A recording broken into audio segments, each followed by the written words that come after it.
Hi, I am Sarah and I am so glad that you're here to learn how to use a sewing machine. It's going to open up a whole new world of things that you can create and it's going to be a lot of fun.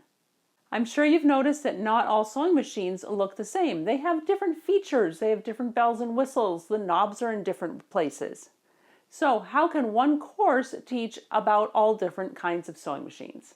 Just like another machine, the car, standard sewing machines, and by standard I mean not chain stitch machines and not sergers, so the kind of machine that you have, the standard sewing machines all work the same way. If you've learned to drive a car, you can basically drive any car, right? There may be some different bells and whistles, but you'll figure it out and you'll be able to drive the car to work. Sewing machines are the same way, and in this course you're going to learn those basics of how to use a sewing machine. When you know the basics of how your sewing machine works, things like a fancy new presser foot won't be hard to figure out. Just like when you have a rental car and you have to find the headlight switch. Finding the headlight switch is a whole lot easier than when you learn to drive the car in the first place, right? Before you start sewing fancy stitches on fancy fabric, you need to learn how to do a basic, simple straight stitch on plain old cotton. And that's exactly what this course will teach you. We will start by learning the basics of exactly how a sewing machine makes a stitch. Then we will learn how to set up the basics of your machine and practice sewing on paper.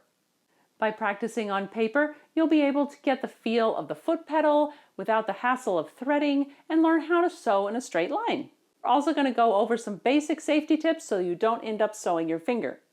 After you're feeling comfortable with that, you'll learn how to thread your machine and how to start, sew, and end a seam on fabric. Once you've gotten your first seam under your belt, we'll move on to needles, how often to change it, when to change it, and what needles to pick for each kind of project.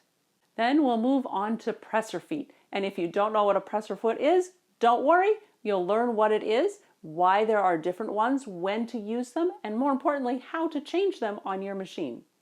The last two sections of the course are basic maintenance, what you need to do to make sure that your machine keeps on running well, and troubleshooting, know what to do when your stitches look different and how to fix them. If you ever get overwhelmed at any point in this course, just remember that you don't need to know things like cruise control in order to drive your car to work. Likewise, you do not need to know all those bells and whistles and how they work in order to make beautiful projects on your sewing machine.